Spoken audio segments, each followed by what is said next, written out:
2025 లేదా 26లో డిగ్రీ లేదా బీటెక్ చదివారా? సాఫ్ట్వేర్ జాబ్ కోసం ఎదురు చూస్తున్నారా? అయితే కోడ్ జ్ఞాన్ 100 డేస్ కోర్సులో చేరండి, జాబ్ సాధించండి.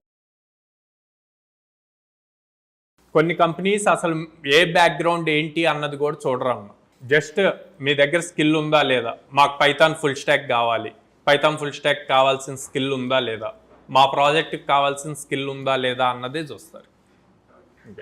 సో అందుకని సాఫ్ట్వేర్లో ఉన్న పెద్ద వరం ఏంది అంటే ఏ ఇయర్ పాస్అవుట్ అయ్యాము అన్నది పట్టించుకోరు, స్కిల్ ఉందా లేదా అన్నది చూస్తారు. At the same time patience అవసరం, ఫోకస్డ్గా ప్రాక్టీస్ చేసుకోవటం అవసరం, నెంబర్ ఆఫ్ ప్రాజెక్ట్స్ చేయటం అవసరం. అది చేయలేకపోతే 26 పాస్అవుట్ అయినా 20 పాస్అవుట్ అయినా ఒకటే. ఇప్పుడు నేను ఓపెన్ చెప్తున్నాను, ఆన్ కెమెరా రికార్డ్. మా దగ్గర 2000 మంది జాయిన్ అయ్యారు అనుకోండి, గట్టిగా 1100 మంది అట్లాగే ప్లేస్ అవుతారు. 2 ఇయర్స్ ఫ్రెషర్ పీరియడ్ ఉంటుంది. 2020 ఫర్ సపోజ్ ఇప్పుడు 26 వాళ్ళని వదిలేస్తే 25 ఏప్రిల్లో పాస్అవుట్ అయ్యారు, మా దగ్గర ఇమ్మీడియట్ జాయిన్ అయ్యారు అనుకోండి, 26 ఏప్రిల్ కల్లా ప్లేస్ అవ్వరు. 27 ఏప్రిల్ దాకా వాళ్ళకి ఫ్రెషర్ పీరియడ్ ఉంటుంది. ప్రతి స్టూడెంట్ ఒకేలాగా థింక్ చేయడు, ప్రతి స్టూడెంట్ నాలెడ్జ్ ఒకేలాగా ఉండదు. కొంతమంది ఫాస్ట్ లెర్నర్స్ ఉంటారు, కొంతమంది స్లో లెర్నర్స్ ఉంటారు. సో వాళ్ళ టైం బట్టి 2 monthsలో జాబ్స్ వచ్చిన వాళ్ళు ఉన్నారు, 2 yearsకి జాబ్స్ వచ్చిన వాళ్ళు ఉన్నారు. సో మనం వాళ్ళ ఫోకస్ డైవర్ట్ అవ్వకుండా మనం చూసుకోవాలి.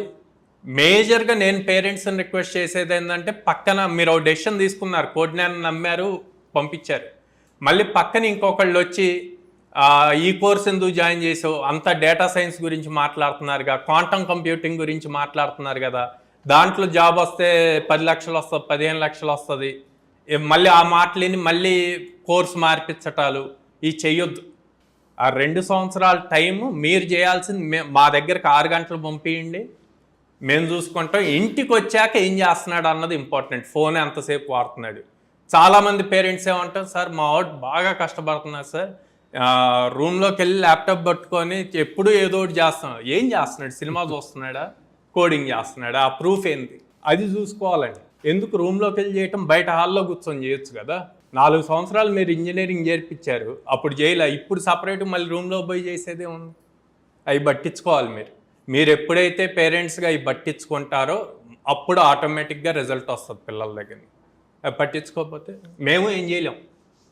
ఎక్కడ ఇది చేస్తున్నాడో కొంచెం మీరే నోటీస్ చేసి వాడికి ట్రైన్ అప్ చేసి. ఇప్పుడు క్లాస్లో జరిగే వాటికి మా దగ్గర రిపోర్ట్ ఉంటుంది, మీకు ఇంత క్లియర్ రిపోర్ట్ చూపిస్తున్నాం. తను ఇంటర్వ్యూకి వెళ్ళినప్పుడు ఇంటర్వ్యూలో ఏం క్వశ్చన్ అడిగారు అన్నది మాకు తెలియదు కదా సార్. సో తను బ్యాక్ వచ్చి మళ్ళీ మెంటర్తో డిస్కస్ చేయాలి సార్.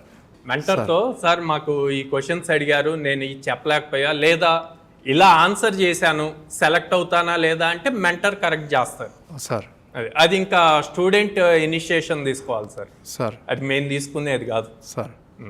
సో మీరే బాబుకి చెప్పండి సార్, ఇంటర్వ్యూ ప్రాసెస్ ఏ విధంగా జరిగింది ఏంటి అనేది మీరు బాబుకి చెప్తే బాబు వచ్చి మీకు అంటే డైరెక్ట్గా సాయిరామ్ గారిని లేదంటే ఫ్యాకల్టీని కలవడం జరుగుతుంది. అక్కడ నుంచి మళ్ళీ గైడెన్స్ దొరుకుతుంది. ఓకేనా? ఫస్ట్ బాబుకి ఆ విషయం చెప్పండి, అంటే ఇది లైవే కదా, తెలుస్తుంది కదా డైరెక్ట్గానే. అక్కడ ఇంటర్వ్యూలో ఏం జరిగింది అనేది పిల్లలు నోరు తెరిచి ట్రైనర్స్కి కానీ సాయిరామ్ గారికి కానీ చెప్పకపోతే వీళ్ళకి కూడా అర్థం కాదు సార్. వీళ్ళకి చూపించడం మాత్రమే తెలుసు సార్. రిపోర్ట్ ఈ విధంగా మీకు డైరెక్ట్గా లైవ్లో చూపించేస్తున్నారు సార్. అది అయితే ఇప్పుడు ఈ 4 months ఇక్కడ మన కోర్స్ అయిపోగానే ఈ లోపే వస్తాయా సార్? తర్వాత ఇక్కడ అయిపోగానే 4 months తర్వాత అయిపోయినట్టేనా సార్? 4.5 months అంటే మనం వర్కింగ్ డేస్ పాయింట్లో తీసుకుంటే 4.5 months దాకా పడుతుంది సార్. సో 4.5 monthsలో జాబ్ వస్తుందా అంటే, ఇదిగోండి నేను 5 ఇచ్చాను ఈ మంత్, ఆల్రెడీ 3 రిజెక్ట్ అయ్యాడు సార్, 2 జరుగుతున్నాయి సార్. తన స్కిల్ మీద డిపెండ్ అయి ఉంటుంది. సో 4.5 monthsలో అయిపోదు సార్. నేను ఇందాక అదే చెప్పింది, అందరూ 1 నెలలో 2 నెలల్లో జాబులు తెచ్చుకుంటే ఎంతమంది బయట ఖాళీగా ఉండరు. మీరు ఆ ఫోకస్డ్గా ఉన్నాడా లేదా, నేర్చుకుంటున్నాడు లేదా, ఇంటికి వచ్చి ఏం చేస్తున్నాడు అన్నది చూడండి. 4.5 months అయ్యాక కూడా క్యాంపస్కి రావచ్చు, ప్రాక్టీస్ చేసుకోవచ్చు, మెంటర్స్ గైడెన్స్ తీసుకోవచ్చు. అంటే గుంటూరు నుంచి వాడు ఇక్కడే ఉంటున్నాడు సార్, ఇక్కడ విజయవాడలోనే ఉంటున్నాడు. మరి తీసుకురావాల్సింది కదా ఇవాళ. వాడి వర్క్షాప్ ఏదో ఉంది, నేను అది చేసుకుంటాను. దాంట్లో ఉన్నాయి. ఓకే, ఎదురు బిల్డింగ్ లో వర్క్షాప్ జరుగుతుంది సార్. నా రిక్వెస్ట్ ఏంటంటే ఎట్లయినా వాడికి జాబ్ వచ్చేలాగా మీ సైడ్ నుంచి సపోర్ట్ కానీ, వాడు నా సైడ్ నుంచి మీ అబ్బాయి అనే కాదు, ఎవరికైనా నేనేమి ఇవ్వగలను అంటే ఇందాక నేను చూపించినట్టు ఈ జాబ్స్ ఇవ్వగలను. ఓకే, అక్కడ వాళ్ళు ఇంటర్వ్యూకి అటెండ్ అయిన తర్వాత వాళ్ళు వచ్చి మళ్ళీ మెంటర్స్తో మాట్లాడితేనే మేము ఏదైనా సపోర్ట్ చేయగలం. సార్ వాళ్ళు చెప్పకపోతే అసలు ఇంటర్వ్యూలో ఏం జరిగిందో మాకు తెలియదు కదా. అవును సార్. సో మీరు కొంచెం బాబు చెప్పండి. At the same time program coordinators ఉంటారు సార్. ప్రతి 100 మందికి ఒక కోఆర్డినేటర్ ఉంటాడండి. మీరు కాల్ చేసి ఎప్పుడు మీ పిల్లల గురించి ఏ డీటెయిల్స్ కావాలన్నా వాళ్ళ దగ్గర రెడీగా ఉంటాయి. మీకు సండే ఏదైతే రిపోర్ట్ వస్తుందో ఆ రిపోర్ట్లో వాళ్ళ ఫోన్ నెంబర్తో సహా వస్తుంది. సో మీరు వాళ్ళకి కాల్ చేశారని మీకు మొత్తం మీ పిల్లలు మా దగ్గర జాయిన్ అయిన దగ్గర నుంచి ఇప్పుడు దాకా ఉన్న మొత్తం చెప్తారు. ఇప్పుడు 4.5 months అయిన తర్వాత కూడా 2 years వరకు మా ఇన్స్టిట్యూషన్తో కనెక్షన్ ఉంటుందంట కదా సార్, జాబ్స్ అప్లై చేసుకోవడానికి కానీ మీ సపోర్టింగ్ 2 years వరకు ఉంటుంది సార్. 2 years వరకు ఉంటుందండి. కానీ 2 years ఉంటుందని మీ ఇప్పుడు 26 పాస్ అవుట్ వాళ్ళు అనుకోండి, నేను చాలా కాన్ఫిడెంట్గా సార్ 5,000 రూపాయలు జాబ్ వచ్చింది అంటే వద్దాం మనం మళ్ళీ ట్రై చేసుకో అంట. కానీ మీ అబ్బాయికి నేను అలా చెప్పలేను. 23 పాస్ అవుట్ సార్. 2 years ఉంటుందని మనం వెయిట్ చేయకూడదు. ఎంత త్వరగా ఆల్రెడీ 3 సంవత్సరాలు వేస్ట్ అయిపోయింది. ఒక చిన్న రిక్వెస్ట్ సార్, మా ఫాదరు నాగార్జున యూనివర్సిటీలో అసోసియేట్ ప్రొఫెసర్ చేసి రిటైర్ అయ్యారు సార్, డాక్టర్ వి మధుసూదన్ రావు. ఆయన 82 సార్ ఇప్పుడు ఏజ్. ఇక్కడ జాయిన్ చేసి కొంచెం జాబ్ వచ్చేలాగా కొంచెం రిక్వెస్ట్ చేసి కొంచెం ఇక్కడ మీటింగ్కి వస్తున్నానంటే కొంచెం చెప్పమని చెప్పారు సార్. కొంచెం రిక్వెస్ట్ చేసి అడిగారు.